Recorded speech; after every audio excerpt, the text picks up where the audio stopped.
Hello everyone, Silent here, and welcome back to another episode of Truly Bedrock Season 2. I hope you're doing absolutely fantastic today. In the previous episode, we built up all 4 of these iron farms that you see behind us here, and it was glorious, and it was beautiful, and everything was well in the world, and happily ever after, until we realized that all 4 of them are broken because we built them in the wrong configuration, and they're too close together, and they're never gonna work, so we gotta rebuild all 4 of them. Yeah, basically a lot of sadness. So, as you can see, basically all of these are lined up. If we go stand right about here, you'll see that one and that one are in line. And then, of course, that one was lined up with that one. So we already moved that one to the side. We gotta move all 3 of these other iron farms, one chunk to the side. And then, basically, happiness will happen. The world will be peaceful. We'll have, like, 1,800 iron per hour, and it'll be great. We just gotta rebuild 4 entire iron farms that we already built. Yay! Sorry about the rain. I can't really do anything to skip it since it is daytime. For some reason, it's been raining like 9,000% more on the server ever since we discovered that all of our iron farms are broken. It's kind of like all of Truly Bedrock is crying. And I feel that. I feel that on a deep level. Real quick, I want to do a little bit of a recap on the previous episode, just in case you did not see it. So this right here is a little bit of a mock-up of the layout of the iron farms. So pretend that each one of these blocks is a 16 by 16 area, or one chunk of the world. This right here with the torch is the central AFK spot of the Guardian farm, that sea lantern. So basically, we went out 4 chunks in every direction and built an iron farm and a big old cross like this, and as you can see, iron farm, iron farm, iron farm. Pretty standard and straightforward. However, the issue with this layout is that the diagonals are too close together. So the villagers in this iron farm will link up to the beds and stuff of this iron farm, and they're simply put too close together. So we need to change the entire layout and the entire build by 1 chunk to the right. So again, this is the AFK spot of the Guardian farm. We gotta go out 4 chunks and then 1 chunk to the right, and that is where the iron farms will be built. Basically, we gotta move everything just like slightly to the right. Normally, not a big deal, but when you got 4 of these big old shells, it's kind of a big deal. The reason why this will actually fix the build is because instead of 3 chunks, it is more like 4 chunks. As you can see, it is actually significantly more distance between the iron farms. So the villagers in this iron farm won't link up to that iron farm, in theory, if we do it all correctly. So we need to tear down all 4 of them, completely rebuild them, relink all the villagers, and then we will have massive profit and many stonks with our iron. I did set up a haste beacon in the middle of the Guardian farm to make tearing these down quite a bit quicker, so it shouldn't be too big of a deal. It's just the like moral impact of building something 4 times and then realizing that you need to completely tear it all down and completely start from scratch, but also rebuild it 4 times again. It's kind of, it destroys your soul a little bit. Anyway, we're about to do our 3rd and possibly final live stream here on YouTube, the Friday live stream.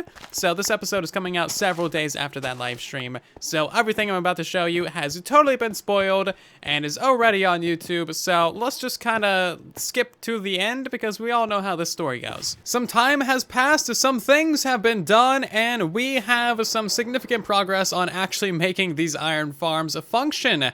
As you can see, all 4 of the iron farms have been moved to their correct location. If I can get up here, you can see that they have all now been moved 1 chunk to the side. Now you will notice that they don't really have like the second layer, so this is the only one that has the top layer on it, and that is because I decided to save myself some time and the possibly likely event that they are still built incorrectly.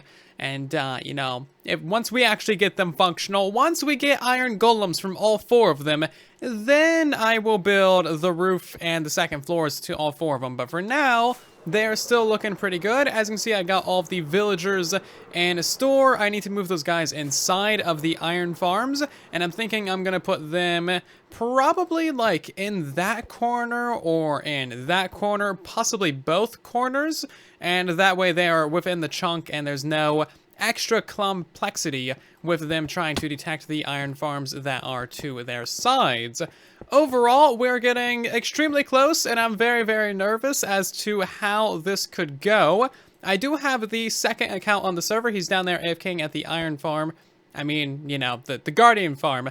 And we're going to use him to fly around and make sure that the villagers are linking up correctly. So, for example, when I go ahead and place a bed right here, it should only link to those guys in there. And if it links to anyone else in any of the other iron farms, then we know that we have a pretty serious issue and there's something that we need to fix. And that's pretty much all there is to it. I'm going to go ahead and do some more work, try and get these villages all established, and if all goes well, we should be looking at about 16 to 1800 iron per hour from these iron farms. I am actually very, very excited for this. It has just now occurred to me that this is going to be an astonishingly short episode of Truly Bedrock. This releases in about 13 hours, so I have about another hour of recording, and then I gotta go edit and upload and render and all that other YouTube jazz that you gotta do to make YouTube videos. But that is not to distract us from why we're over here in this part of the chunk town. This dude right here, Mr. Tistom, has built a spatula. As you can see, there's like a spatula back over here in this area, and it's a catapult made out of a spatula, and therefore I'm calling it a spatula. As you can see, it basically just, you know, it launches right towards the tower. There's even a sign right here. This is definitely written by the Tistom. I mean, look at this. He's got the 3 dots. That's like signature. Tistom right there. Anyway, there's kind of a thing on our base. As you can see, we've been egged. He has egged the base. He is egging us on. He's egging us on and making us want to retaliate in the chicken wars. And we're definitely going to do that. I'm not sure how exactly we should retaliate. So let me know. Leave some retaliation ideas down in the comment section. I am going to see the chicken wars through to the end. And I will win the chicken wars. There are no winners in a chicken war, but I'm still gonna win.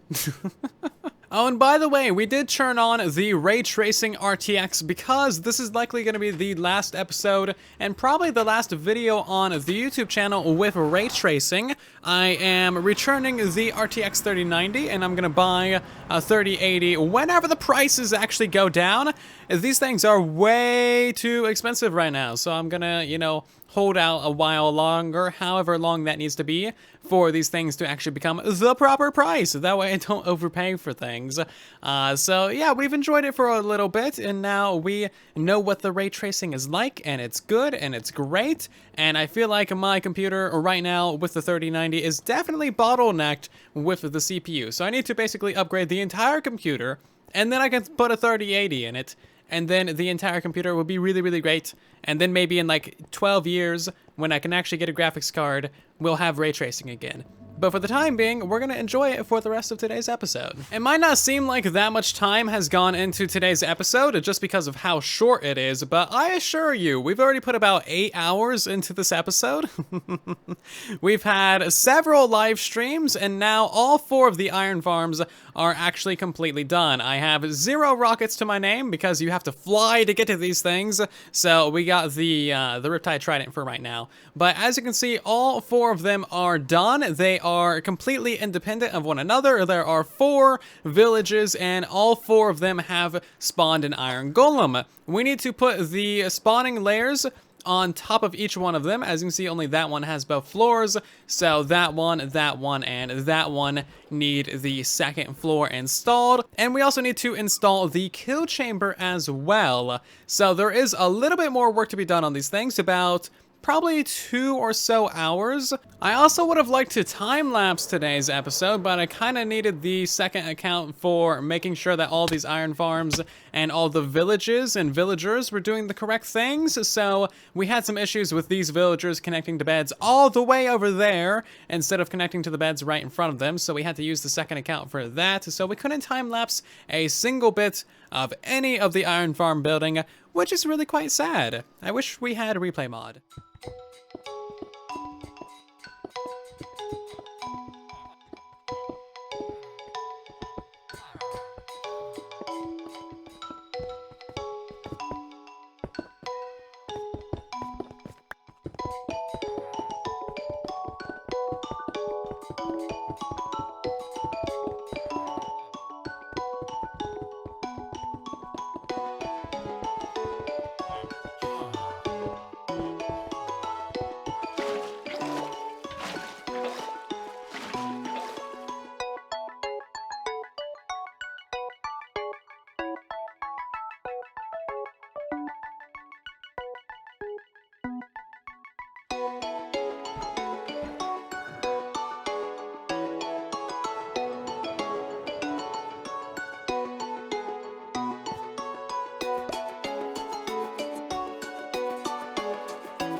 It was a dark and stormy night on the Truly Bedrock server. There was a horde of cats gathered around the one warm torch in the middle of the rain that wasn't being put out by the rain because Minecraft physics. All of the iron farms were completely done, and Silent Panic slept because he didn't want the villagers to get shot by lightning, but there's no beds around. Okay, yeah, let's go to bed because I really don't like lightning storms. I'm still way too panicked about these iron farms. Seriously, way too panicked. But all 4 of them are now done and dusted. We just need to install a kill chamber. And I got a fancy idea for that one. So we're going to leave that until the next episode. Also, I'm out of time for today's episode, so convenient segue to the outro of today's episode. I know it's been a rather short, kind of quirky, weird episode, but hopefully you enjoyed the mini montage and the just random bits and bobs that did happen. I'm very happy that we now have 4 of these things installed, and my oh my, that took way longer than I originally anticipated. It should have been done like days ago. It should have been done in the last episode, let's be honest. But now we have this weird short filler episode to actually get them done and basically do everything that we did in the last episode. But again, twice, yeah. Sometimes it happens. Basically, this is an Omega derp, and you got a bonus mini episode out of it, so you're welcome. Anyway, that is going to do it for today's episode of Truly Bedrock Season 2. If you have enjoyed, then of course, make sure to leave a like on the video. It really does help out the video and the channel a ton. If you're new here, consider subscribing, of course, so you don't miss future episodes. And otherwise, I'll see you down in the comment section and in the next one. And then there was silence.